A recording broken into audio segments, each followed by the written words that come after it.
Morning to all. I Harpreet in this video going to describe our chapter third level that is there in book Vistas written by Jack Finney. This story moves at two different levels in space and times and the period of 1890 something. Here are main character of this story. The first character is Charlie, who is protagonist here, and the second one is Loisa, who is wife of Charlie, and the third character is Sam, who is friend of Charlie and also works as a psychiatrist. Now I'm going to start the story. Everybody knew that there were only two levels in the subway of the Grand Central Station, New York, but Charlie, who was 31 years old, said that he had been on the third level, means he have seen third level there. When he talked of this to his friend who was psychiatrist, he said that it was a waking dream, wish fulfillment. But his friend said modern world was full of insecurity, fear, war, worry, and Charlie wanted to escape from that world because he is unhappy in this world. This time period is after the World War II, and that's why there was worry, tension, insecurity among the people, and they wanted to escape from this world and wanted to go back in 1890s world. And here Charlie is doing the same. One night Charlie worked late in his office and he was in hurry to go home. So he decided to take the subway from the Grand Central Station because it was faster than bus. He was wearing a tan gabardines and suit and straw hat and fancy band. When he entered the station, he passed a dozen men who looked just like him. He was not trying to escape anything. He just wanted to get home to Liza, his wife.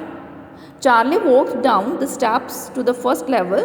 Then he walked down another and take a suburban trains to leave. But when he was heading for the subway, he got lost in the corridor.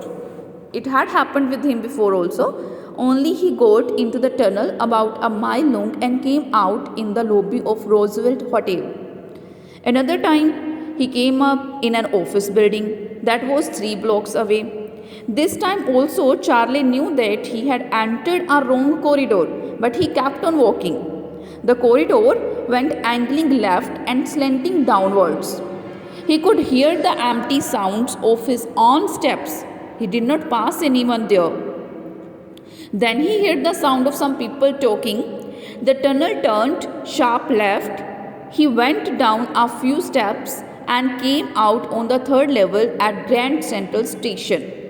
Charlie saw that everything was so different on the third level. Rooms were smaller, fewer tickets windows were there, and on the floor there were brass spittoons. The lights were dim because they flickered. They were open flame gas lights. You can say lamps were there. Everybody in the station were dressed the way people did in the 1890s. Men and beards, side whiskers, fancy moustache, and very small locomotive was seen coming in. Means everything was like 1890s time. There was a newsboy who had copies of newspaper The World that had been seen coming in, and they had been published for years, and it was he saw the date on that newspaper, and the date was 11th June 1894. That was the edition of June 11, 1894. Charlie turned towards the ticket window. He saw that from here he could buy tickets for anywhere in the US. He decided to book 2 tickets for the Galesburg, where he wanted to go with his wife. But when the clerk looked at the bills means money here, Charlie's hand, he said, "That's not money, mister." The clerk glanced at the cash drawer beside him. There were old style currency in it, and they were different looking. They were half again as big as the money Charlie had with him. The clerk threatened to call the police. Charlie at once turned away and got out fast. Next day, Charlie drew $300 out of the bank and bought old style currency. He had to pay a premium. His $300 bought less than 200 in old style bills.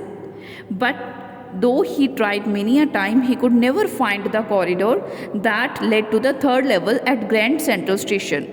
His wife became much worried when he told her all this. She did not want him to look for the third level anymore. Now Charlie gave his attention to stamps. His grandfather's collection had many first day covers. Let's know what a first day cover is. When a new stamp is issued, stamp collectors buy some and use them to mail envelopes to themselves on the very first day of sale. And the postmark proves the date. The envelope is called first day cover. They are never opened. You just put blank paper in the envelope. One night, Charlie was looking among his oldest first day covers. There he found one that had been mailed to his grandfather at his home in Galesburg. Charlie did not remember having ever seen it before. The postmark showed July 18, 1894. But the paper inside it was not blank. It had a note from his psychiatrist friend Sam. And there he wrote, Charlie, you were right, and it's true. I found third level. I have been here 2 weeks, and right now down the street someone is playing a piano and they are all singing. Come on back, Charlie and Loisa. Keep looking till you find the third level. It's worth it, believe me. So this was all about our chapter, the third level. Thank you. Have a nice day.